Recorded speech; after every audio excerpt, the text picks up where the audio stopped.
अस्सलाम वालेकुम, welcome back to another blog of कुछ भी। ये बेसिकली है जिम सीरीज़ और आज जो है वो हम पहला ब्लॉग करेंगे इसका और स्टार्ट करेंगे हम बिगिनर्स चेस्ट डे के साथ। जो सबसे ज़रूरी चीज़ है वो है वार्म अप, और कोई भी एक्सरसाइज करने से पहले वार्म अप लाजमी करना है, क्योंकि वार्म अप नहीं करेंगे तो मसल इंजर हो सकता है। और अभी जो है चेस्ट डे है, तो चेस्ट डे के लिए हम अभी कोई भी एक्सरसाइज पहले नहीं की भी, तो आज पहला दिन ये स्टार्ट का, तो इसलिए जितने भी अपने जॉइंट्स हिला सकते हैं हिला लें। जो इसमें वार्म अप में मूवमेंट आएगी वो मैं बता दूंगा, लेकिन फिलहाल हल्की फुल्की सी मूवमेंट सारी जितनी भी ला सकते हैं ले आएँ। तो शुरू करते हैं वार्म अप के साथ। सबसे पहले बिल्कुल लाइट वेट्स लेने हैं, और ये खाली एक बारबल है और ये जितनी भी दफ़ा आप कर सकते हैं ये आपने करते रहना है। बिल्कुल स्लो स्लो करना है, ज़्यादा तेज़ नहीं करना, जितनी दफ़ा हो सकता है, क्योंकि यह है वार्म अप। 40 दफ़ा 50 दफ़ा, क्योंकि आपने मसल को बताना है कि एक्सरसाइज शुरू होने लगी है। तो ये बस जब तक आप कर सकते हैं ये कर लिए। ये भी है वार्म अप इसी एक्सरसाइज की। बिल्कुल लाइट वेट्स के साथ करना है।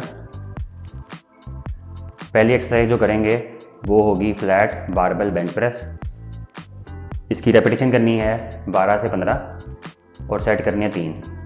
हर बंदे का अपना लिहाज होगा वेट का, हर बंदे ने अपने मुताबिक रखेगा जितने भी वो 12 से 15 कर सकता है, लेकिन शुरू में रखना है कम, क्योंकि शुरू के 1-2 महीने जो है वो अपने एंगल बनाने हैं, क्योंकि एंगल बनाना बहुत ज़रूरी है।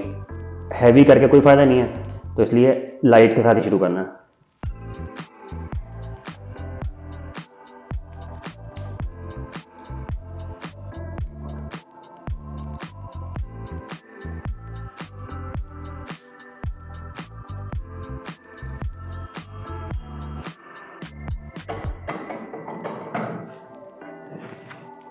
इसके बाद करनी है 1 मिनट की ब्रेक, और फिर दोबारा इसी तरह 10 के रेपिटेशन करनी है, फिर ब्रेक करनी है, और फिर दोबारा 10 की रेपिटेशन करनी है। ये हो गया हमारा पहला। नेक्स्ट एक्सरसाइज जो करनी है, ये जो 20 से पहले फ्लैट बारबेल बेंच प्रेस की है ये भी चेस्ट की थी, और जो अभी बैक डेड फ्लाई होने लगी है ये भी चेस्ट की एक्सरसाइज है।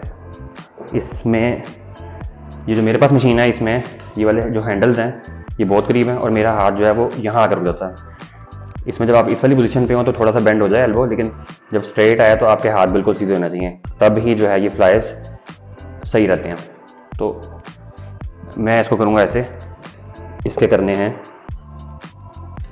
3 सेट 10-10 के।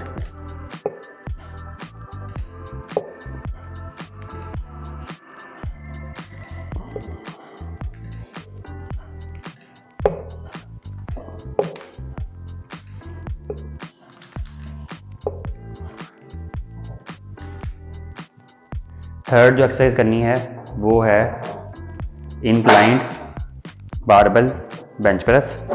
बेंच को मैंने ऊपर कर लिया, और इसी तरह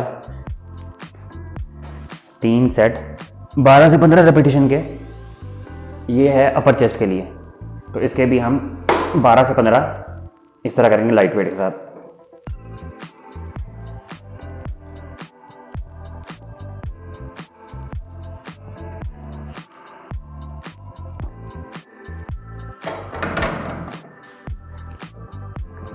फोर्थ एक्सरसाइज जो हमने करनी है अपनी अपर चेस्ट के लिए, पहले हमने किया है इंक्लाइंड बारबेल बेंच प्रेस, और अब हमने करनी है इसी के ऊपर हमने लगाने हैं डंबल फ्लाइज।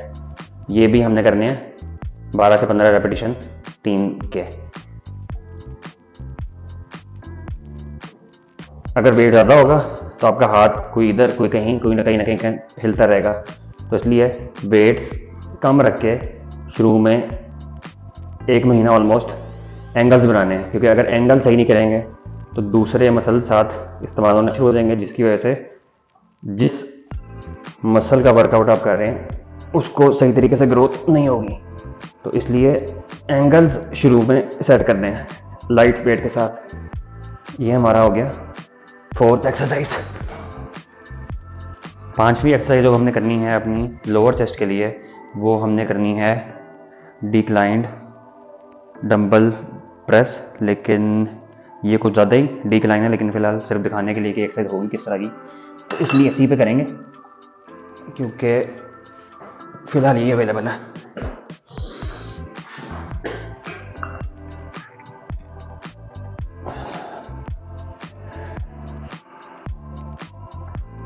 इसके भी वही करना, 3 सेट 12 से 15 रेपिटेशन के, और ये भी लाइट वेट के साथ एंगल सही रखना है।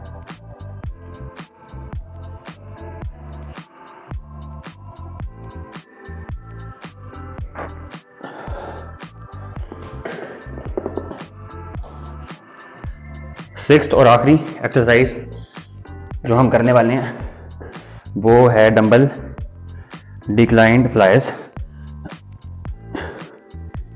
ये बेंच बहुत नीचे है और ये हम करेंगे इसी तरह, यहाँ तक लेके जाएंगे। यहाँ पे थोड़ी एल्बोज बैंड हो रहे हैं, कोई मसला नहीं, क्योंकि जितना सीधा होगा उतनी ज़्यादा टेंशन फील होगी चेस्ट पे, तो इसलिए इसको थोड़ा बैंड ही रखें। ऊपर आते हुए फुल सीधा और स्क्वीज करें अपनी चेस्ट को।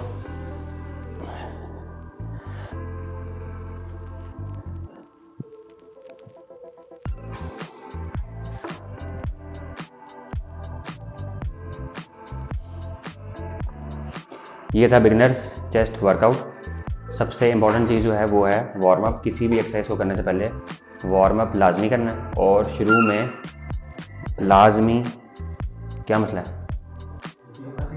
अभी नहीं करनी, तो शुरू के 1 महीना ऑलमोस्ट सबसे ज़रूरी चीज़ है एंगल। लाइट वेट के साथ एंगल सेट करने, ताकि आपको शुरू में वेट्स के साथ थोड़ा फेमिलियर हो जाएं। उसके बाद फिर आपने हैवी उठाना शुरू करना है। शुरू में फ़ौरन ज़्यादा उठा के मसल इंजर नहीं करना। एंगल बहुत ज़रूरी है और वार्म अप बहुत ज़रूरी है। नेक्स्ट जो ब्लॉग आएगा वो होगा बाइसेप्स का। तो टेक केयर, अल्लाह हाफ़िज़।